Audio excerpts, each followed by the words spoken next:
Hey guys, how's it going? Welcome back. Well, this is a video about the RX series video card. Specifically, mine is the RX 570 by Radeon. It's in my new gamer tower. If you've been on my channel lately, I got a Aptron gaming system from MDG, and one of the items that's in it is a Radeon RX 570 series 4 gig graphics card. So these are the default fan speeds and temperatures of which the fan will kick in. So the temperature is 30 degrees, 50, 63, 76, and 85 degrees Celsius. Fan speeds are at 41%, 41, 41, 41, and 48%. So in between 30 degrees and 50 degrees, your fan should actually be on because your card is automatically going to run above 30. Okay? But at 30 degrees, until you hit that area, you would assume that the fan should be running. Every time I went into the program, it said 0 RPM. And I'm like, okay, well, I'm above 30 degrees, so it's not going to run until it hits 50 again, right? Or something, and I'm kind of really confused. So I'm looking up this program everywhere on the internet. I can't find anything. And I'm like, what is going on with this? I mean, come on, the card, it should have more information. So anyways, I thought I'm going to go into the program and I'm going to put the tuning control to manual, okay, which is what you got to do. You got to open up the program, click on performance, click on tuning, and then under tuning control, click manual.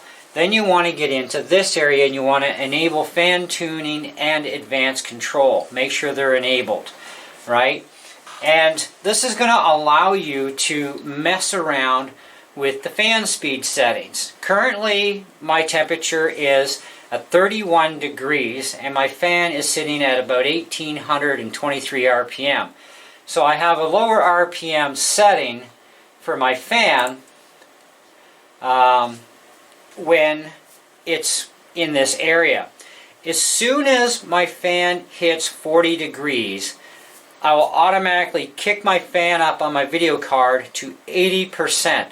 So I'm not running full power, and 80% is a little over 3,700 RPM, and you'll be able to audibly hear your fan, kick in and stay running. So when your graphics card is being demanded above the idle state to a certain point, your fan is still going to stay relatively low.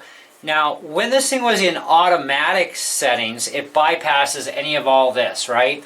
So none of that counts for speed and temperature when it's in automatic. So I'm always having 0, and it's like, when is this fan ever going to kick in? I'm never hearing my fan, right? And you can only afford to get your video card so hot, it's going to cook. And I read up a few areas on forums where guys have actually literally cooked their video cards because of being in this automatic mode thing, right? They couldn't understand it. And this... And to look up videos, there's 3 videos on YouTube, but the software is completely different from the software that I'm using. So it's like older generation software in those videos, right? So I'm running the most current version of the software now, so I can control every aspect of my video card, including overclocking and all that, which I would recommend don't overclock your video card for clock speeds on the VRAM.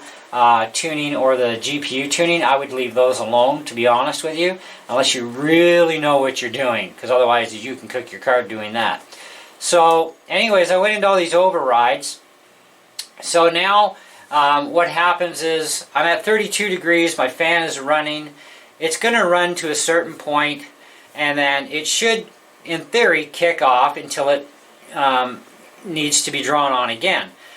However, once my card reaches a temperature of 40 degrees and up, the fan will stay on and keep running, which will also, in my thinking, even not allow the card to reach anywhere near 85 Celsius, which you're literally probably glowing red at that point, and you can literally cook bacon and eggs easily at 85 Celsius. Do the math on the Fahrenheit scale, and yeah, you're cooking bacon and eggs and then some. So anyways, you don't want your card to ever get that hot, obviously. So my main programming that I've done here for P2 to P5 is 80% of the fan starting at 40 degrees. So I don't know how much you can really hear right now, but what I'm going to do is I'm going to fire up a game, but I'm going to turn the volume off on my speakers. And this is not the most demanding game in the world on basic specs, but when you're at full tilt graphics all the way, it gets a little demanding on the processor, a little demanding on your video, okay? And this will kick the fans in, well, fan in this case, there's only one fan on my video card, kick it in almost immediately. You're going to hear that fan spin up and you'll hear the noise from it, which doesn't bother me. I'd rather have a little bit of noise and a fan that I know is running than to have nothing at all. Because one thing you don't want is performance lag in your video card. And there we go. You can start to hear it.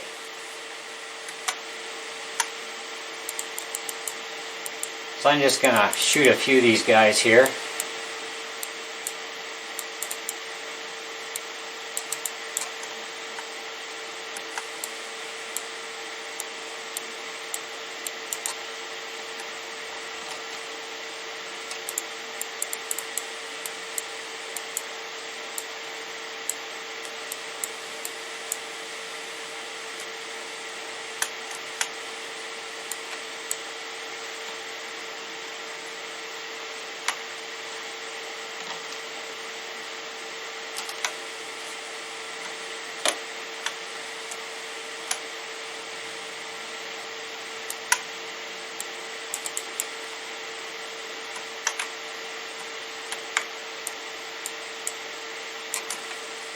Now you saw the starting temperature that we had and the fan speed. What I'm doing is I want to play this for a minute to heat that card up a bit.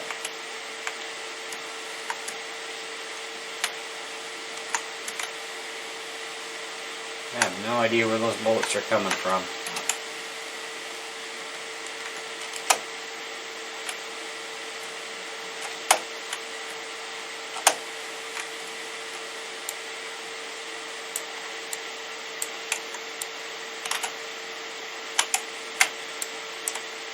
Now I'm dead. Alright. Hard to concentrate on playing when you're trying to shoot a video. So now we hit about 41 degrees. We're a little over 3,000 RPM. 38. You can see it's dropping now. And now it's off. So as soon as it gets just below that 40 degrees, the fan is going to shut off. As far as high powered goes, and then it's going to go right back into the low area, and now it'll stay consistent at 1800 RPM basically. When you're in automatic mode, this would be at 0 RPM on the fan, and even after playing Far Cry for even a couple of minutes, I'd turn off the game, go back in, check this, fan's not going. It's like, okay. So my recommended settings, if you want to get the best performance out of your RX series video cards, or any of your Radeon cards, or any video card actually that has fan controllability, is I would go by the Tempature type of settings as what I've got going on here. I think it's idealistic that at 30 degrees that's not very hot. Okay, so 46% of your fan, which you're not going to hear it at all. You know, I mean, I can't hear it. The only fan I can hear is my case fan and my processor fan. That other video card fan, you won't even hear it. Okay, it's that quiet at that speed. And then have everything from 40 degrees right on up programmed to go to at least 80%. So you don't want to run 100% because that gets excessively noisy for one, and it puts more excessive wear and tear on your fan, which you don't want either. 80% I think is very optimal, which is approximately about where I run the fan on my Mac. I have an override program for it, and I overrode the Apple programming, and I run the fan at about 80% on it at all times, and I find that system performance is way better. Video stabilization, really good. Lag is, like, if there is any, it's non-existent really. And this is going to keep your card healthier. It's also going to reduce case heat as well, because even though you got fans going on your processor that's never shut down, and of course you got any case fans in there, your video card's still going to generate heat. But to keep things running even colder, you want to remove as much heat as you can, especially away from that video card as well. So I think that this would be the most ideal, is to get everything at 80% except for your lowest temperature range of 30 degrees. Have your fans running at around 46%, which I think is more than ideal at basically idle for like surfing the internet, maybe watching a YouTube video. Of course, that depends too. YouTube videos may be able to kick on the fans too at 80%. If you're watching in like a high def or ultra high def. I watch all my videos at basically 360p, only because we have a crappy deal with our internet bandwidth. We only get 100 gigs a month for like 160 a month. We live in the country, so we're kind of stuck on this sort of an internet system, but at least it's high speed, and it's decent high speed. Better than satellite, that's for sure. So anyways, that's the basics. So now you can move these dials yourself manually, or just move the entire graph up and down, whichever way you want. You know, so you can do this sort of thing. You know, now every time you do something here, it's going to change fan speed and temperature areas. Okay, so, and you can manipulate a lot of this stuff. So if we go discard, so now we're back to my default setting.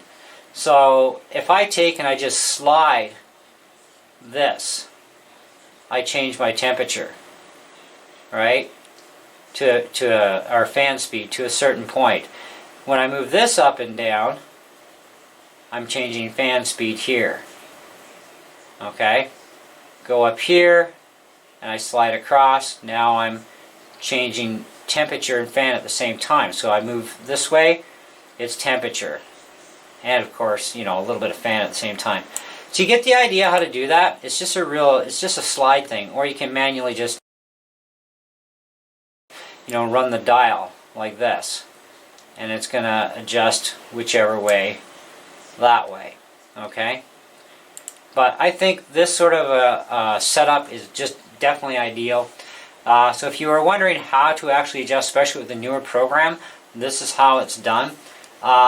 There's a minimum acoustic limit in megahertz. I have no clue what this area does, to be honest with you, and I really don't care. I just left it at the default of 1244.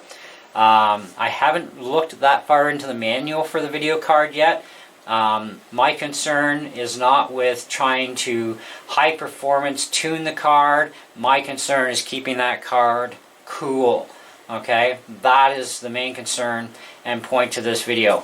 If you want to learn more about performance tuning the card, download the manual for free from the Radeon website, and away you go.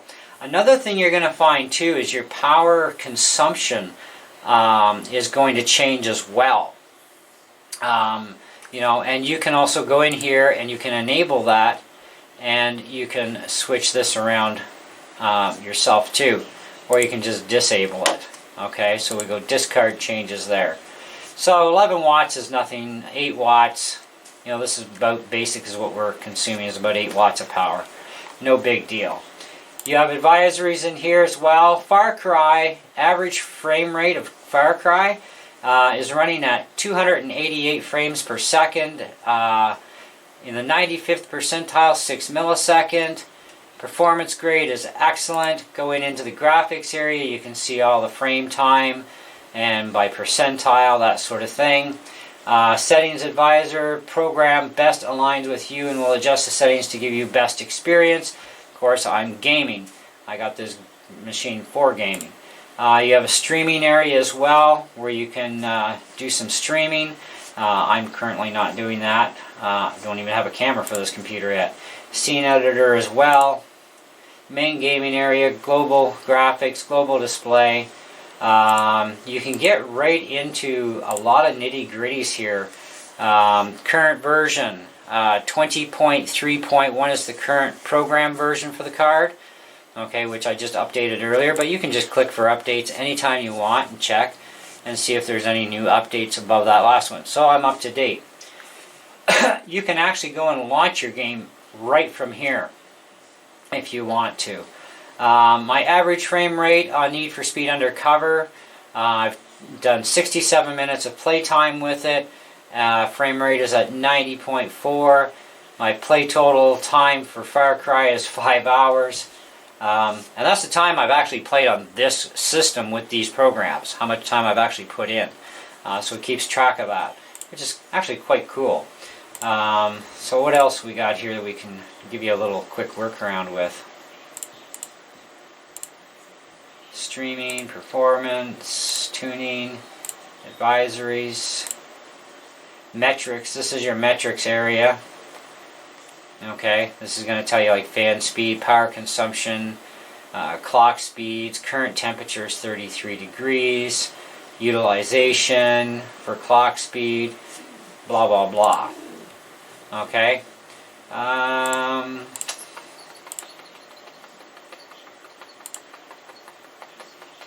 That's pretty much about it. You can record a video from here.